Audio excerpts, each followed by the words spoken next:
arbareadio.com की प्रस्तुति भारतीय इतिहास। छोटे छोटे राज्यों का विकास।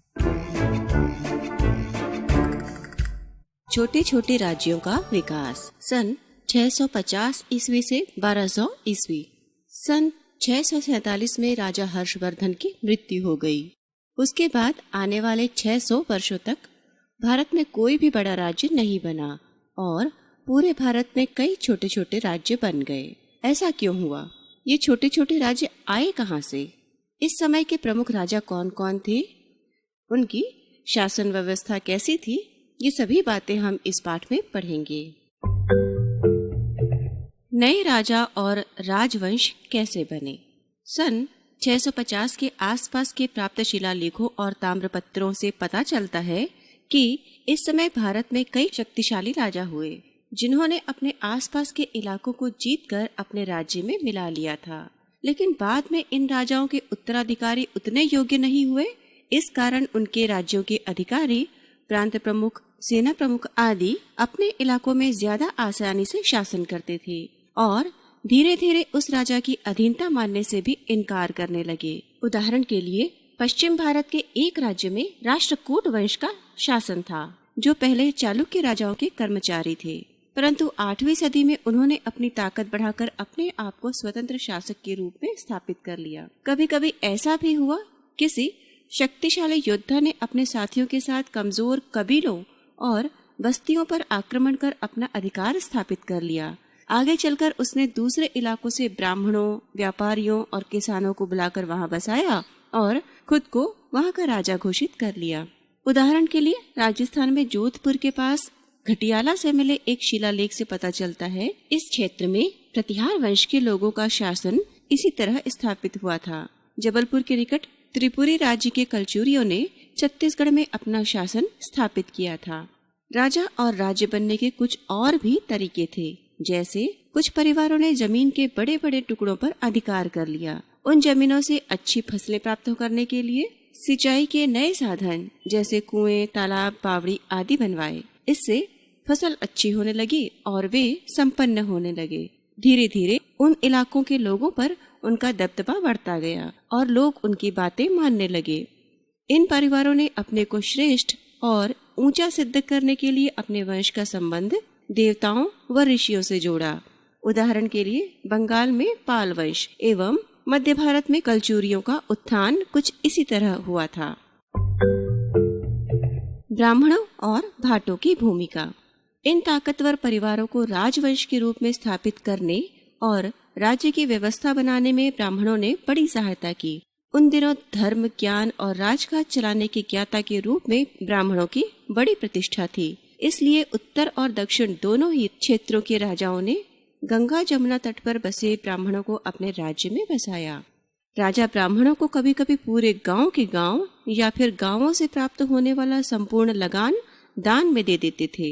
इन आदेशों को प्रमाण के रूप में रखने के लिए इन्हें ताम्रपत्र पर खुदवाया जाता था। ब्राह्मण राजाओं की वंशावली बनाते थे, जिनमें उन्हें चंद्र, सूर्य या किसी महान ऋषि का वंशज बताया जाता था। साथ ही समाज में राजा की श्रेष्ठता स्थापित करने के लिए ब्राह्मण उनसे राजसूय यज्ञ, अश्वमेध जैसे यज्ञ भी करवाते थे। छत्तीसगढ़ में कलचुरी शासक रत्नदेव तृतीय का ऐसा एक दान देने वाला ताम्रपत्र खरोद शिलालेख में प्राप्त हुआ है। भाटों ने भी राजवंशों को प्रतिष्ठित करने में महत्वपूर्ण भूमिका निभाई। इस युग के समूचे उत्तर भारत में भाट परंपरा दिखाई देती है। भाट दरबारी कवि होते थे, जो स्थानीय भाषा में राजा व उसके पूर्वजों की प्रशंसा में गीत गाकर राजा एवं उसके वंश के प्रति लोगों के मन में श्रद्धा और गर्व के भाव जगाते थे। छत्तीसगढ़ में चारण कवि की परंपरा थी। खैरागढ़ के राजा लक्ष्मीनिधि राय के दरबार में कवि दलराम राव थे। इन्होंने अपनी कविताओं में राजा की प्रशंसा के साथ ही पहली बार छत्तीसगढ़ नाम का प्रयोग किया था। अधिपति राजा और सामंत राजा। राजाओं की संख्या बढ़ने से भूमि और अधिकार क्षेत्र के विस्तार को लेकर अनेक युद्ध हुए। इन दिनों जो राजा हार जाते उन्हें आमतौर पर अपने राज्य वापस मिल जाते थे, पर बदले में उन्हें विजयी राजा की कुछ शर्तें माननी पड़ती थीं। पराजित राजा को यह स्वीकार करना पड़ता था कि विजयी राजा उसका स्वामी है। विजयी राजा अधिपति कहलाता था, किंतु पराजित राजा उसका सामंत कहलाता था। यह दिखाने के लिए वह किसी राज्य का अधीन है या राजा का अधीन है, पराजित राजा को अपने नाम के आगे यह बात लिखनी पड़ती थी, जैसे परम भट्टारक परमेश्वर महाराजाधिराज श्री भोजदेव के चरणों में रहने वाला महासामंत श्री क्षितिपाल। इसके अतिरिक्त सामंत अपने अधिपति के प्रति अपनी कृतज्ञता दिखाने के लिए उसके पास समय समय पर मूल्यवान भेंट भी भेजते थे। साथ ही जब भी अधिपति राजा कोई युद्ध लड़ रहा होता तो सामंतों को उसकी सहायता के लिए अपनी सेना लेकर जाना पड़ता था। कुछ महत्वपूर्ण राजवंश। सन 800 ईस्वी के लगभग 1000 ईस्वी तक उत्तर, पूर्वी और मध्य भारत दक्षिण में 3 बड़े प्रभावशाली राजवंश बने। उत्तर भारत में प्रतिहार वंश, पूर्वी भारत में पाल वंश और दक्षिण में राष्ट्रकूट वंश। इन 3 वंशों के राजा कन्नौज पर अधिकार करने और उत्तरी भारत पर अपना अधिकार स्थापित करने के लिए आपस में लगभग 200 वर्षों तक लड़ते रहे और इसी कारण तीनों राज्यों की शक्ति भी नष्ट हो गई। छत्तीसगढ़ में कलचुरी वंश, जिसे हैहय वंश भी कहा जाता है, के राजा राज्य कर रहे थे।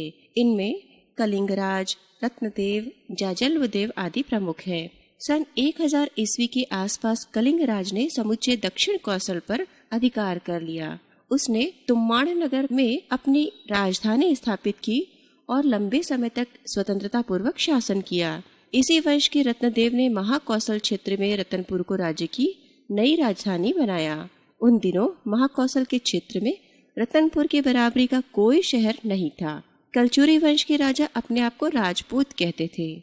इनके अतिरिक्त इस काल में भारत के दूसरे इलाकों में भी, विशेषकर उत्तर, उत्तर पश्चिम व मध्य भारत में कई राजपूत राजवंश प्रभावी हुए। इनमें से कुछ प्रमुख थे चौहान, तोमर, परमार, गुर्जर और प्रतिहार आदि। इन राजवंशों की विशेषता यह थी कि प्रत्येक वंश की कई शाखाएं अलग अलग जगहों पर राज्य करती थी। इस समय मध्य भारत में परमार वंश के राजाओं का शासन था। इस वंश के राजाओं में सबसे प्रसिद्ध था राजा भोज। राजा भोज ने सन 1000 ईस्वी से 1035 तक शासन किया। अपनी शक्तिशाली सेना के कारण ही वह एक विशाल साम्राज्य की स्थापना करने में सफल हुआ था। भोज एक पराक्रमी राजा होने के साथ साथ विज्ञान, साहित्य और वास्तुकला में भी गहरी रुचि रखता था। इसी समय मध्य एशिया का एक शक्तिशाली शासक हुआ जिसका नाम महमूद गजनवी था। उसने सन 1000 ईस्वी से 1025 तक बार बार उत्तर भारत के राज्यों पर आक्रमण किया और धन लूटकर अपने राज्य वापस चला गया। उसके राज्य में एक बड़ा विद्वान था अल बरूनी। वह गणित, खगोल शास्त्र और अलग अलग धर्मों का गहराई से अध्ययन करने भारत आया था। यहाँ आकर उसने संस्कृत भाषा सीखी और कई वर्षों तक जगह जगह भ्रमण कर पुरानी पुस्तकों का अध्ययन किया। अपने देश लौटने के बाद उसने 1030 ईस्वी में अरबी भाषा में एक किताब लिखी जिसका नाम था तहकीक-ए-हिंद। इस किताब में उसने भारत के लोगों, उनके धर्म, रीति रिवाज, विज्ञान, गणित और खगोल शास्त्र आदि के बारे में विस्तार से लिखा था। शासन की नीति। इन अधिकारियों को राज्य की तरफ से नियमित वेतन नहीं मिलता था, बल्कि बड़े भूक्षेत्र या कई गांव इनके नाम कर दिए जाते थे। इन क्षेत्रों से अनेक लोग लगान आदि वसूल करते थे। इस वक्त लगातार युद्धों के चलते रहने के कारण सेना का महत्व बढ़ गया था। राजाओं की सेना बहुत बड़ी नहीं होती थी। बड़े अधिकारियों और सामंतों के पास अपनी अपनी सेनाएं होती थीं, जिन्हें वे जरूरत पड़ने पर राजा की मदद के लिए भेजते थे। सेना में पैदल सैनिकों के अलावा हाथी और घोड़ों का महत्व बढ़ गया था। इस प्रकार की व्यवस्था का नुकसान भी था। आर्थिक रूप से स्वतंत्र होने और अलग सेना होने के कारण ये अधिकारी अक्सर अपने राजा की अवहेलना करते थे। वे हमेशा अपने लिए और ज्यादा स्वतंत्रता हासिल करने के लिए तत्पर रहते थे। दक्षिण भारत के बड़े राजवंश। चोल वंश दक्षिण का सबसे शक्तिशाली राजवंश था। इस वंश के प्रमुख राजा थे राजराज चोल, राजेंद्र चोल और कुलोत्तुंग चोल। इन राजाओं ने न केवल पूरे दक्षिण भारत पर अपना वर्चस्व स्थापित किया, बल्कि सैनिक अभियानों से धन इकट्ठा करने के लिए उड़ीसा और बंगाल तक के राजाओं को हराया और अपना विशाल राज्य स्थापित किया। उन्होंने अपने समुद्री बेड़ों की मदद से समुद्र पार कर श्रीलंका, इंडोनेशिया, मलेशिया और मालदीव पर भी चढ़ाई की। श्रीलंका का एक बड़ा हिस्सा लंबे समय तक चोल राज्य का हिस्सा बना रहा। चोल राजाओं की इन सैनिक सफलताओं का आधार था उनकी शक्तिशाली थल और जल सेना। सैनिक अभियानों से मिले धन से चोल राजाओं ने कई भव्य मंदिर बनवाए। मंदिरों में स्थापित देवताओं के नाम उन मंदिरों को बनवाने वाले राजा के नाम पर होते थे। जैसे राजराज चोल ने राजराजेश्वर मंदिर बनाया। अपनी सेना जुटाने और शासन के अन्य खर्चों के लिए चोल शासक प्रजा पर विभिन्न प्रकार के कर लगाते थे। भूमि पर लगने वाला कर इनमें से सबसे महत्वपूर्ण था।